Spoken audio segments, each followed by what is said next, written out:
Podem me ouvir? Eu agradeço, dizer um bom dia e dizer que é uma honra estar aqui. Falar bom dia e agradecer o convite ao presidente da CCJ, a todos os membros aqui da mesa, a todos os parlamentares que estão aqui, dizer dessa chance de poder explicar um pouco mais das questões jurídicas dessa proposta de previdência, de uma nova previdência e a constitucionalidade dela. Então, a primeira coisa que eu gostaria de deixar claro é que foi pensado desde o início uma observância dos preceitos constitucionais. E o que eu vi que foi a primeira situação de crítica, que não seria constitucional, foi a assistência fásica. Assistência fásica. Essa assistência, ela vem de uma segregação constitucional entre assistência e previdência. A Constituição já fala isso. A Seguridade Social é dividida em 3. Saúde, assistência e previdência. A saúde e a assistência são gratuitos, ninguém precisa contribuir. Para a previdência precisa, é necessário. Então, quando se coloca uma assistência fásica, a gente não está dizendo que é uma previdência fásica. A assistência fásica, veja o seguinte, se você é um pedreiro ou uma diarista, o pedreiro, vamos pegar o exemplo do pedreiro, que é uma situação difícil, penosa, profissão ruim em termos de insalubridade, carregar peso. O pedreiro, quando ele é moço, 40 anos, ele ergue 10 muros. 10 muros. Aí ele vai ficando velho, vai ficando mais velho. Não é como um contador ou um advogado que trabalha no ar-condicionado. Com 50 anos, ele não ergue mais 10 muros. Ele ergue 8, 7, ele vai perdendo a sua capacidade laboral. Conforme ele vai perdendo a capacidade laboral, o que existe lá fora de mais moderno em assistência e rede de proteção social? Você dá uma aposentadoria, uma assistência fásica, é o phase retirement que eles chamam. Lá fora se usa muito para os ricos, porque eles querem manter os talentos dentro da empresa. Então eles vão dando uma aposentadoria, a pessoa vai trabalhando menos. E esse valor de aposentadoria vai subindo conforme a pessoa vai trabalhando menos.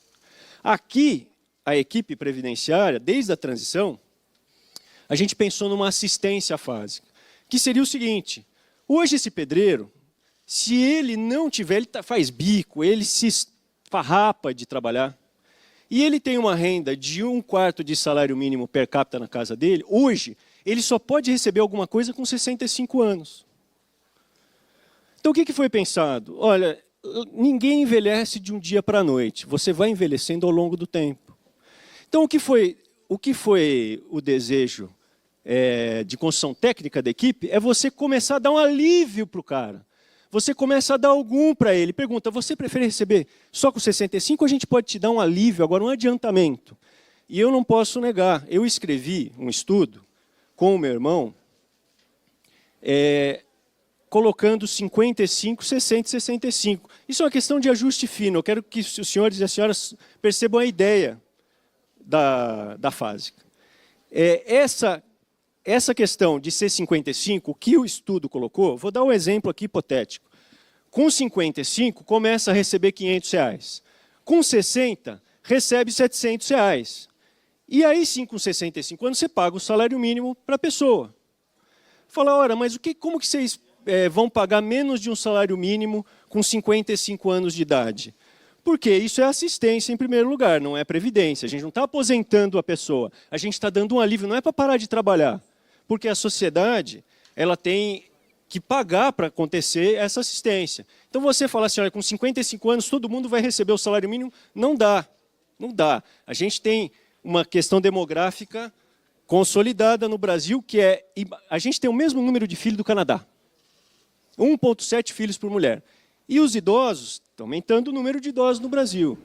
Então, se fosse fazer uma aposentadoria fásica, aí o impacto de se pagar seria maior, e você dar menos de um salário mínimo feriria a Constituição.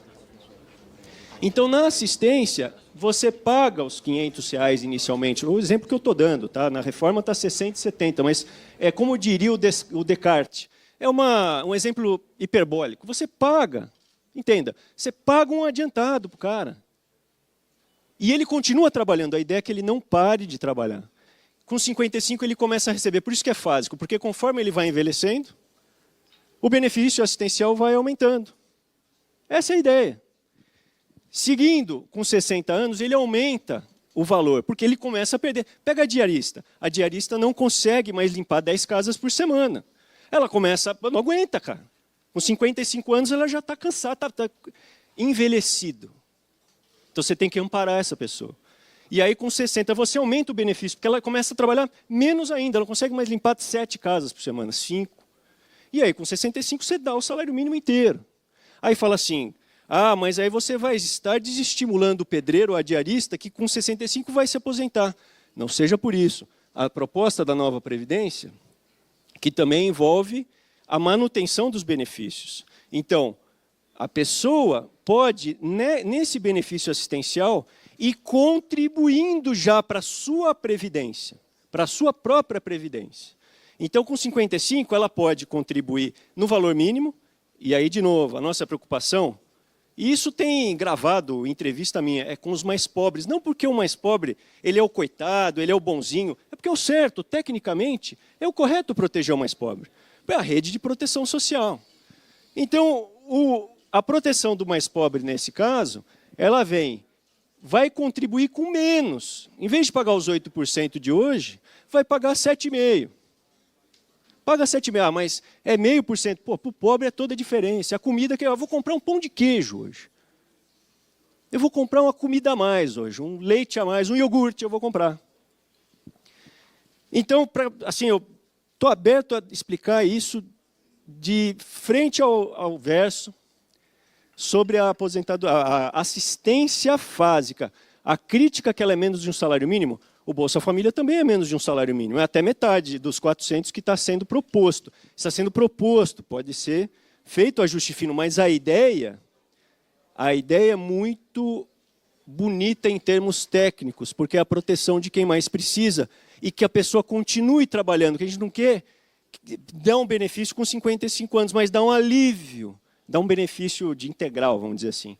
Você quer dar um alívio para quem é mais pobre. E tem um trabalho braçal. É trabalho braçal. Motorista de ônibus. Zelador, por exemplo, o zelador que pede emprego com 55, ele dificilmente arranja emprego fácil. Então, enquanto ele faz um bico aqui, um bico ali, ele tem um rendimento. Pega o motorista de ônibus. Ele tem um salário mínimo. Você divide um salário, ele tem 2 filhinhos. E a esposa divide o salário mínimo por 4, vai dar 1/4 de salário mínimo, ele tem esse direito assistencial. As outras questões, no caso do rural, que é uma crítica também, a questão do rural, existe uma manutenção, inclusive de todos os direitos adquiridos, todo mundo que já incorporou no seu patrimônio jurídico a aposentadoria, requisitos de elegibilidade, ninguém vai tirar o benefício da pessoa. Está incorporado. Em Portugal tiraram, o Supremo tirou, deu 70%. É por isso que a gente está propondo, porque a questão atuarial é grave, para que não seja retirado o benefício de ninguém no futuro. Mas foi Portugal, foi Grécia. Não, os estados também, Minas, Goiás, Rio de Janeiro, Rio Grande do Norte, Rio Grande do Sul. Então, o problema do rural é a manutenção dos benefícios do rural. A questão única é, houve, antes de toda a discussão técnica, a apresentação de uma MP antifraude. Inclusive, anteontem, já foi pego uma quadrilha, um grupo no Paraná, 1 milhão e cacetada de reais que estavam em benefício fraudulento. Primeiro foi dado uma MP antifraude. Agora se discute a técnica. No caso do rural, já na MP antifraude havia uma preocupação. Eu sou advogado desde 99. E eu vi já benefício de contador. Quanto tempo mais? 28. Vi contador se aposentando, você junta um documento. Ele com uma enxada, ele com uma certidão de batismo, escrito lavrador, se aposentava rural. Ou pega um atestado de sindicato rural. Então, o que é? Não é não dar o benefício a quem tem direito, é dar o benefício a quem tem direito E quem tem alguma documentação fraudulenta ou errada, obliterar, não ter direito, é simples. Eu agradeço muito. Tem mais 10 minutos? Para concluir, doutor Arthur, pode concluir. Aproveitar para falar da capitalização. A proposta não é a proposta do Chile. Essa proposta de capitalização, ela teve como um modelo, eu vou dizer para vocês, a Itália. É uma capitalização nocional ou gráfica. Faça um exemplo. Alguém aqui consegue no INSS e puxar a capivara de quanto dinheiro já contribuiu? Ninguém consegue. Faz o teste. Você vai obter a sua capivara no INSS, vai estar lá dia, mês e ano de quanto você contribuiu. Mas qual o valor que você já botou lá dentro? Não existe. Alguém comeu esse dinheiro. Essa é a repartição simples. Só que o Brasil não está tendo filho suficiente. Quando foi criado o sistema, era 14 trabalhadores para cada pessoa aposentada. Hoje já não está mais assim, está aproximando de 1 para 1. O Brasil gasta 14% do PIB com aposentadoria, 5% com educação e 5% com saúde. O Brasil tem 11%, 11% de idosos. A Alemanha tem 22% de idosos, gasta 11% do PIB, menos 3% que a gente. Então, assim, precisa ser tecnicamente consertado. A capitalização nocional é o seguinte, não é o fundo de pensão, não é.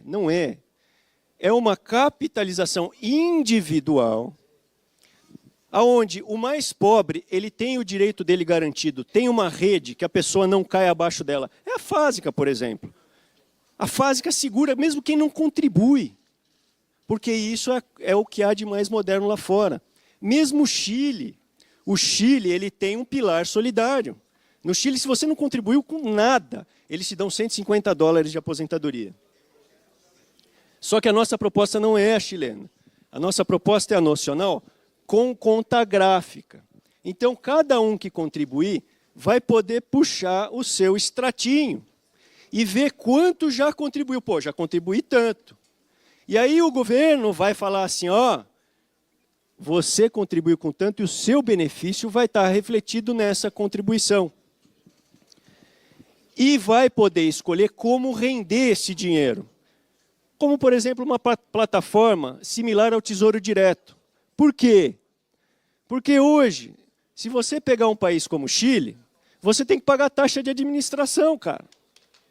Pagando taxa de administração até 3%, eu fui agora para o Chile, estão dizendo que paga 0,5% da remuneração bruta do trabalhador para administrar o fundo de pensão. Pô, mas o fundo de pensão ele não performa. Por quê? Previdência não é arrojado, não é investimento para você ficar rico. É para te dar uma aposentadoria quando envelhecer. Então, não tem como fazer investimento arrojado, tem que ser conservador. Se você faz investimento conservador, qual o motivo de você cobrar uma taxa de administração? Não há motivo. Então, a ideia é não cobrar a taxa de administração, fazer como Tesouro Direto. A pessoa escolhe, se você vai comprar títulos do Tesouro Nacional, qual o motivo de você pagar a taxa de administração? Então, o que a gente quer é reduzir ao máximo qualquer taxa em cima da pessoa e dar, inclusive, isenções tributárias para incentivar, como o que acontece no resto do planeta, Austrália, Inglaterra, Estados Unidos. Aí, você pega um exemplo de o exemplo do tratorista, né? Qual que era o exemplo?